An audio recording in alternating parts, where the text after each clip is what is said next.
Hello everyone. I am incredibly nervous. Sit me down the front there or on the side here to interpret someone else's words and I'll be fine. But standing up here presenting my own words is a little bit different. That's not true, I'd still be nervous down there. Janelle asked me to present today to share my story, how I came to be where I am today and the different ways that I have connected in the deaf community over the last 4.5 to 5 years. Currently working full-time as an educational interpreter at Shenton College, but I'll take you back to how I got here and how I first connected with the deaf community. Now, completely by accident. So I'm what they call a nerd, N-E-R-D, not even related to deaf, not a coder. I was working as a medical receptionist and I had a regular deaf patient coming in with his interpreter, and I was in awe. So I just decided to start learning the basics of Auslan through Access Plus. In our very first class, we were taught a little bit about deaf culture and awareness, as well as basic Auslan, and I was hooked. I found out there were social Auslan catch-ups, some in my area where I lived, and where people learning Auslan at all different levels, including deaf people, would go to catch up and practice just conversational signing. This feeling of connection to the deaf community was exciting, albeit a little intimidating and overwhelming. But it spurred me to do more and learn more so I could communicate more and be more involved. I went on to do the intermediate and advanced courses with Access Plus, at this time already knowing I wanted to become an interpreter. At the start of 2020, I enrolled in North Metro TAFE for my Certificate 2 in Auslan. My lecturer for this was Marie, the same person who taught my basic course through Access Plus. I'm embarrassed to think back at how superior I felt that I already had a connection, that I already knew this deaf person. She wouldn't remember me. It had been over a year since I had done that course, and she would have had so many students since then. However, at the end of Certificate 2, Marie asked me if I would be interested in doing support work and if she could pass my details on for a possible interview.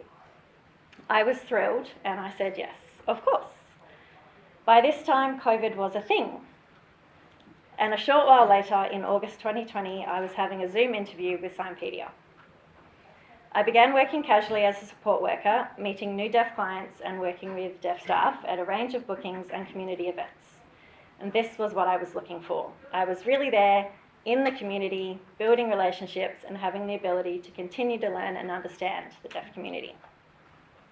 At the same time, I continued my studies, completing Certificate 3 in December 2020 and starting Certificate 4 beginning 2021.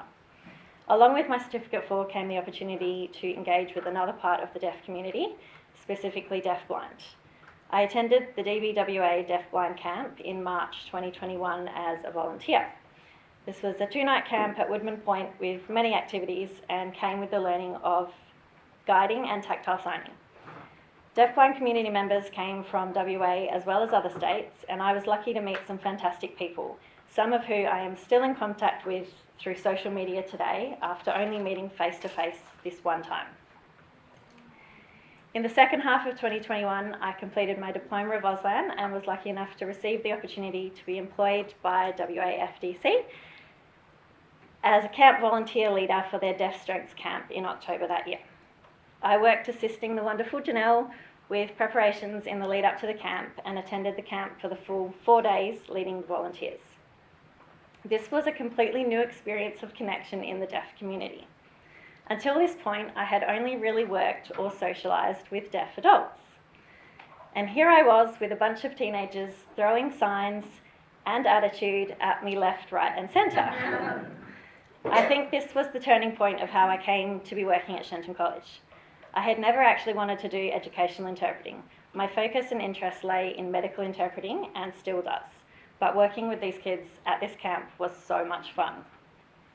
April 2022 saw me enrolled and starting my Diploma of Interpreting with Deaf Connect, with yet more opportunity to meet and be taught by new people, this time within the deaf and interpreting community. And I've lost where I am. I joined ASLIA as another way to stay connected with the more interpreting specifics goings on and in July I applied for a part-time job as an educational interpreter at Shenton College. I started working at Shenton in August last year for 3 days a week and have somehow fallen in love with it so much I have been working full-time since February this year. Go figure. I have loved meeting all the students, watching them grow and thrive in their deafhood while also building rapport with them. I have also had many interesting interpreting opportunities that have come with the job. Just last month I went on a student trip to Sydney and Canberra where I had the opportunity to work in some iconic Australian places. At the beginning of this journey, from my Certificate 2 onwards, it was drilled into me by some people in the audience how important it was to be involved in the community. However, I don't think I fully understood what this meant or looked like until I wrote this speech. I always felt bad that I didn't go to a lot of deaf social events, but I am a mum of 2 and it can be difficult to get out a lot.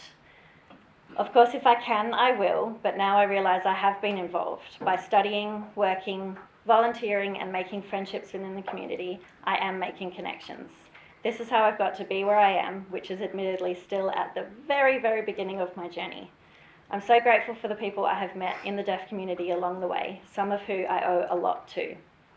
My first teacher, Marie, who helped me get my first job in the community, my other lecturers across all my learning, Janelle, who has given me so many opportunities to grow and learn, and all the other people I've met along the way.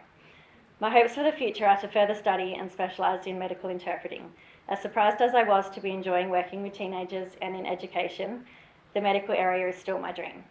I want to be able to provide a specialised antenatal interpreting service where deaf people can have the choice of continuity of interpreter through their pregnancy, but I know that's quite a while off. In the meantime, I will continue to be connecting and reconnecting within the community as much as I can, and I hope to see you all there. Thank you for your time and allowing me to share my journey.